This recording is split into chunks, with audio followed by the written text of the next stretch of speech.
Video like जरूर कर लीजिए और ऐसे वीडियो लगातार फ्री में पाने के लिए चैनल को तुरंत सब्सक्राइब कर लीजिए और बेल आइकन को जरूर टैप कर लीजिए ताकि आगे भी सारे वीडियो आपको मिलते रहे। यूट्यूब में फॉलो करते हैं तो प्लीज ये वाला फ्री टेलीग्राम चैनल जरूर ज्वाइन कर लीजिएगा। सारे नोटिफिकेशन सारे अपडेट यहीं पे आते हैं, ध्यान रखिए। नमस्कार साथियों, स्वागत है आप सभी का स्टडी फॉर सिविल सर्विसेज में। ये है हमारी वर्ल्ड ज्योग्राफी क्लास और वर्ल्ड ज्योग्राफी क्लास में टॉपिक हमारा चल रहा है घास के मैदान। इससे पहले ही क्लास में हमने चर्चा करी थी विश्व की प्रमुख झीलों की, तो देखते हैं इसको। देखो भाई, तो घास के मैदानों को देखिए, सबसे पहला इंपॉर्टेंट पॉइंट इसमें यही पूछता है कि ये जो लिस्ट आपको दिख रही है ना, यहीं से क्या आएगा, घास के मैदान का नाम दे देगा और पूछेगा कहाँ पाया जाता है। ज़्यादातर 99% केसेस में आपको सवाल यही मिलने वाला है, तो बेसिकली फोकस भी आपको इसी पर ही करना है, ठीक है। अब इसमें क्या है, देखो इसमें ज़्यादा कुछ समझने वाली चीज़ है नहीं, ये बस सीधे सीधे आपको याद करना है। तो मैं बस यही कहूँगा कि इसको आप याद ही कर लो। जैसे कंपोज घास के मैदान कहाँ मिलेंगे, ब्राज़ील में। लानोद घास के मैदान वेनेजुएला में। फ्रेयरी कहाँ मिलेंगे, नॉर्थ अमेरिका। डाउन्स कहाँ मिलेंगे, ऑस्ट्रेलिया। कैंटरबरी कहाँ मिलेंगे, न्यूजीलैंड में। बस याद करना है इसी सीधे, इसका कोई वो नहीं है। वेल्स घास के मैदान कहाँ मिलेंगे, दक्षिण अफ्रीका में। पुस्ताज कहाँ मिलेंगे, हंगरी में, ठीक है। तो बस याद ही करना है साथियों, ज़्यादा इसमें कुछ है नहीं। अब देखो और आगे बढ़ते हैं। आगे देखिए, स्टेपीज घास के मैदान कहाँ पर है, हाँ जी, स्टेपीज घास के मैदान कहाँ पर है, ये है उत्तरी एशिया और यूरोप में। सवाना घास के मैदान कहाँ पर है, अफ्रीका और ऑस्ट्रेलिया में। पंपास घास के मैदान कहाँ पर है, उरुग्वे और अर्जेंटीना में। सेराडो घास के मैदान कहाँ पर है भैया, ब्राज़ील में है, ठीक है। साहेल घास के मैदान कहाँ मिलेंगे आपको, तो ये मिलेंगे लाल सागर से लेकर अटलांटिक महासागर तक। पार्कलैंड आपको कहाँ मिलने वाले हैं, ये मिलेंगे आपको दक्षिण अफ्रीका में। तो बस देखो सीधे सीधे याद ही करना है। अगर घास स्थल से सवाल आएगा तो बहुत हद तक चांस है इसी लिस्ट से ही आ जाएगा, ज़्यादा बाहर से जाने वाला नहीं है।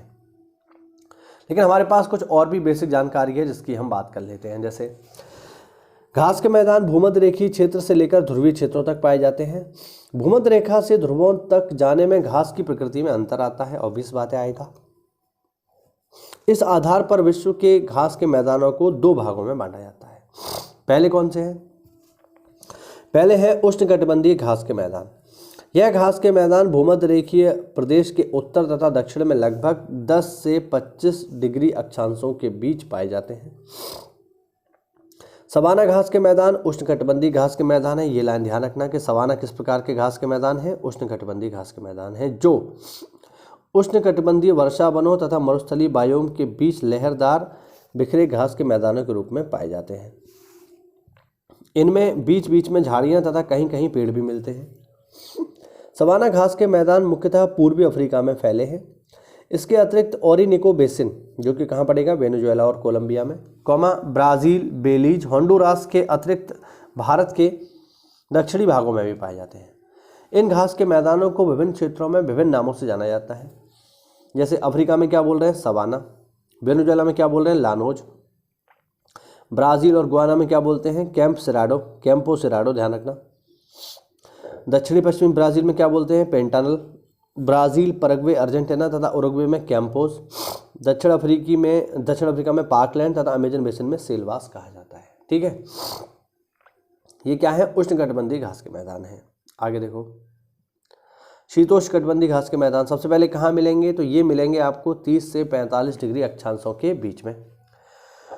उत्तरी गोलार्ध में स्थलीय विस्तार अधिक होने के कारण इन मैदानों का विस्तार कहीं कहीं 50 डिग्री उत्तरी अक्षांश तक भी आपको मिल जाएगा। इसके प्रमुख उदाहरण है प्रेयरीज, पंपास, वेल्ड, स्टेपी तथा डाउन्स। अब प्रेयरी घास के मैदान कहाँ मिलेंगे, तो हमने देखा ही था कहाँ मिलेंगे, अमेरिका में। पंपास घास के मैदान दक्षिण अमेरिका के देश अर्जेंटीना में अवस्थित है, परंतु इनका कुछ विस्तार उरुग्वे तथा ब्राज़ील में भी देखने को मिलता है। यूरेशिया में पाए जाने वाला शीतोष्ण घास का मैदान कौन सा है, स्टेपी है, ध्यान रखना। यूरेशिया का मतलब हो गया यूरोप और एशिया में। दक्षिण अफ्रीका में शीतोष्ण घास के मैदानों को वेल्ड कहते हैं, ठीक है, तथा डाउन्स ऑस्ट्रेलिया में पाए जाने वाला शीतोष्ण घास का मैदान है, ठीक है। तो बस देखो याद रखना है कौन सा कहाँ पर है, ज़्यादा इसमें कुछ आपसे गहराई में पूछने वाला नहीं है। आगे देखो, आगे देखिए साथियों, आगे है उष्णकटिबंधीय मौसमी वन। यह मानसूनी जलवायु में पाए जाने वाले वन हैं। इनमें पर्णपाती तथा अर्धपर्णपाती तरह के वृक्ष पाए जाते हैं। यह बायोम उत्तरी पूर्वी Bharat, Indonesia, Malaysia, Myanmar, Philippines, Zambia, Tanzania आदि तक फैला हुआ है। स्थानीय तौर पर इन्हें विभिन्न नामों से जाना जाता है, जैसे उत्तरी पूर्वी ब्राज़ील के बहिया में काटिंगा नाम से, बोलीविया, पराग्वे तथा उत्तरी अर्जेंटीना में ग्रान चाको के नाम से, ऑस्ट्रेलिया में ब्रिगालो तथा दक्षिण अफ्रीका में डार्नवेल्ड के नाम से इनको जाना जाता है। ये इनके लोकल नेम है। ठीक है, तो ये आज का हमारा टॉपिक था, बहुत ही छोटा टॉपिक था जिसको हमने 5 से 6 मिनट में समाप्त किया। ठीक है साथियों, तो ये टॉपिक हुआ हमारा समाप्त। तो अगर आप चैनल पर नए हैं तो चैनल को सब्सक्राइब करिए, वीडियो अच्छा लगा हो तो वीडियो को लाइक करिए, और अगर आप किसी भी हमारे पेड ग्रुप प्रोग्राम से जुड़ना चाहते हैं जो कि चल रहे हैं BEO, PCS तथा RO ARO परीक्षा के लिए, तो साथियों इन दिए गए नंबर्स पे कॉल करिए। यहाँ पर आपको पूरा का पूरा स्टडी मटेरियल मिलेगा, बाहर से आपको कुछ नहीं पढ़ना है, पूरा का पूरा GS, पूरा का पूरा करंट, पूरा का पूरा स्टैटिक्स, सब कुछ दिया जाएगा एक ही जगह पे, बाकी बाहर से आपको कुछ नहीं लेना है। तो हमसे जुड़िए और इन परीक्षाओं में अपनी एक सीट पक्की करिए। कोई डाउट हो तो कमेंट के माध्यम से पूछिए। मिलते हैं अगली क्लास में, तब तक के लिए जय हिंद, जय भारत, वंदे मातरम।